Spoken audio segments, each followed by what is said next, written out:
نو دا نظام د جولا جاله دا خو کور د یو جولا دی لږ مې پوهه کوي یارانو دا نظام د جولا جاله دا خو کور د یو جولا دی لږ مې پوهه کوي یارانو څوک په سمه څوک خطا دی په شمار یو څو کسانو کم ظرفه غلامانو لږ مې واورئ خفه نه شئ د پردي سړي ټټوانو ستا چې کومې پړپړې دي بیخي په یو دوه کې حیران شم زه څه خلک مخکې وي او څه ورپسې وجود مې مخکې وي او زه ورپسې څه خلک مخکې وي او څه ورپسې وجود مې مخکې وي او زه ورپسې چې جنازه مې له وجود ووته بیا یې اوږو باندې راپورته کړمه خپلې ډولۍ سره په خپله شی به د کلي بر کنډه ورته وختمه وجود مې ونیو د لاسه که نه ورته مې ویل راپاسه که نه وجود مې ونیو د لاسه که نه ورته مې وویل راپاسه که نه ما پسې ښې منډې وهلې خو چا نه لیدمه ما پسې ښې سلګۍ وهلې خو چا نه لیدمه چې دا زما په وس کې نه ده دا د هغه چا کرم دی چې پیدا کړی هم زه یم پیدا کړی صنم دی بیا مې پویه هم کار پرېږدي قدرتونو ته چې ګورم بیا مې عقل شي بې عقله نظامونو ته چې ګورم سم ښایسته انسان پیدا کړي او واپس ترېنه رخ واخلي نه پوهېږم قسم دی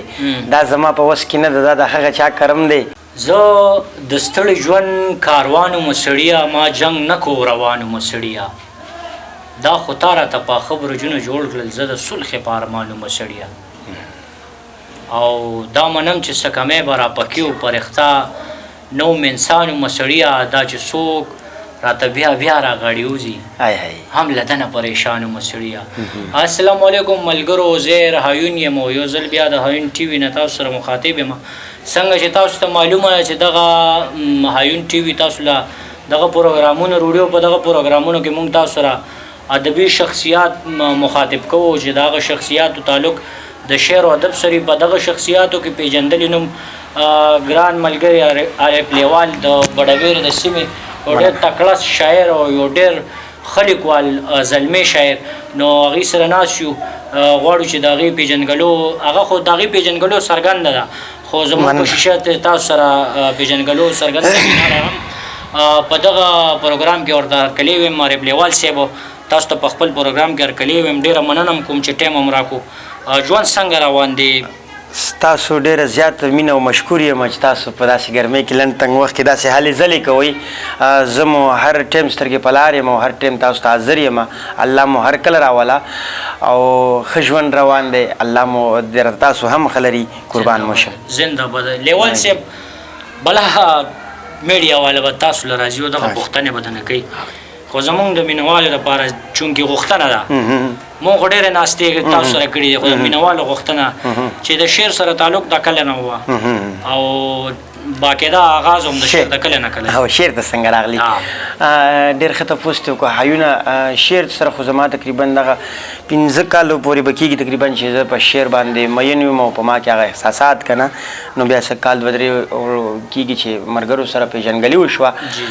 ګڼ شمېر پښتانه مو پیژني او ژوند یم مومند او ژوند کومه په پېښور کې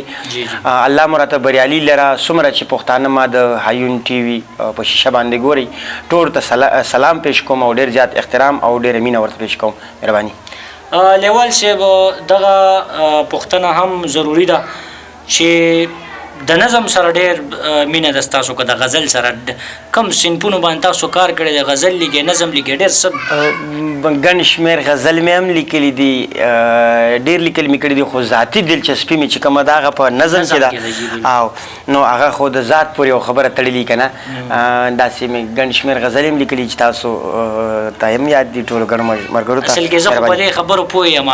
چونکې د مینوالو غوښتنه چې دا نظم ولې ستا دونه خوښ دی دا نظم زما داسې خوښ دی چې دې کې چې ته څه ویل غواړې او څنګه ته خپله عکاسي کول غواړې نو دا په نظم کې کېږي او بله خبر دا ده چې د نظم سره شخصي زما ذاتي مینه او شوق مې ورسره نو په دغې وجه باندې قربان لیوال صاحب خبرې ډېرې اوږدول نه غواړو ځکه چې مینوال ستاسو د شعرونو تږي دي زه وایم چې شعرونو طرف ته راشو نو څنګه شعرونه به هم وایو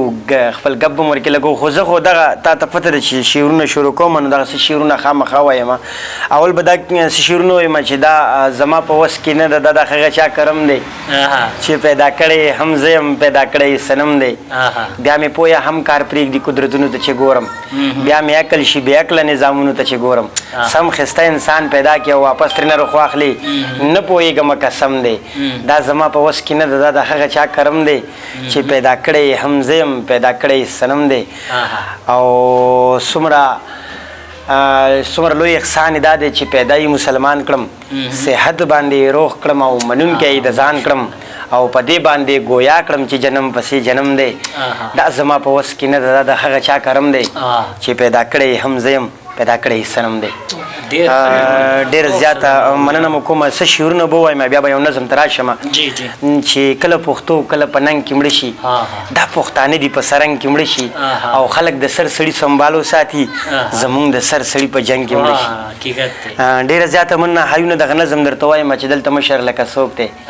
دلته واک لکه د چا دی لږ مې پوهه کوي یارانو څوک په سمه څوک خطا دی پښتانه دي تقسیم شوي څوک د چا دی څوک د چا دی د دې دوه ور باندې جنگ دی یو بیګم د یو باچا دی د بیګم په قید او بند کې غلام هم په ناروا دی هغه مشر قانوندان صاحب د ډاکو سره آشنا دی نوم یې نه اخلم بیا کارېږي دا بیخي زوی د بلا دی نوم یې نه اخلم بیا کارېږي دا بیخي زوی د بلا دی د کیسې پسې تاویږي د دولت پسې تاویږي د پیسې پسې تاویږي خلک د پسې تاویږي دا هغې پسې تاویږي پښتانه دي سادهګان دي د نارې پسې تاویږي دې اړي ګړي وطن له خلک دې پسې تاویږي نو دا نظام د جولا جاله دا خو کور د یو جولا دی لږ مې پوهه کوي یارانو دا نظام د جولا جاله دا خو کور د یو جولا دی لږ مې پوهه کوي یارانو څوک په سمه څوک خطا دی پشمار یو څوک کسانو کم ظرفه غلامانو لږ مې واورئ خفه نه شئ د پردي سړي ټټوانو ستا چې کومې پړپړي دي څوک دي څه وړي دي دا خبرې ولس نه اوري دا خبرې مو زړې دي پښتانه مو په جنګ کړي هم ورکړي مو چړي دي دا چې چل به درته ګران چې دا د اوسپنې چڼې دي خوښه ستا ده چې څه اخلي دا کابل دی دا مڼې دي خو حساب به یې ورکوي جي داسې نه چې چورتالا دی لږ مې پوهه کوي یارانو څوک په سمه څوک خطا دی لږ مې پوهه کوي یارانو څوک په سمه څوک خطا دی مننه لیوال صاحب ستاسو یو نظم مو چې هغه خوب کې هر زما ډېر خوښ دی زما د خوښې ما ریکارډ کړی په خوب ما خوب لیدلی دی په دغه نظم کې تقریبا هغه به غواړي ډېر ښه نظم دی هغه به هم درته ووایم اول به درته هغه ووایم چې زما د ستړي ژوندون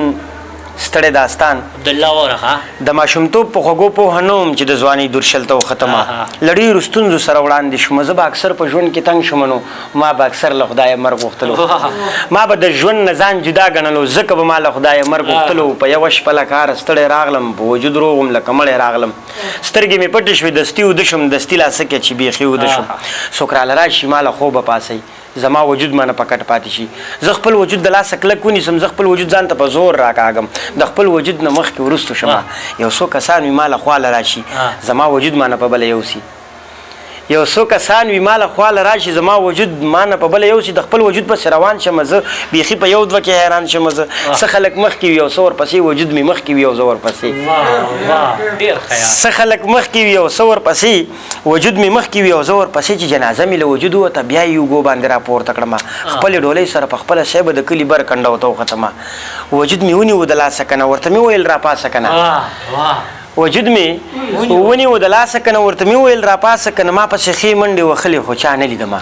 ما پسې ښې سلګۍ وهلې خو چا نه لیدمه په اخري کې زما وجود لکنده وکړه کیسه اوږده وه خو بس ما درته په لنډه وکړه سلګو نیولی وم د مخ رنګ مې بیخي خراب و د خوبه پاڅېدم د خولې خوند مې بیخي خراب و لیوال خوبونو کې خپل مرګ ولیده بیا به مې مرګ له خدایه نه غوښتلو بیا به مې مرګ له خدایه نه غوښتلو بیا به مې مرګ له خدایه ډېره زیاته مننه مو کوم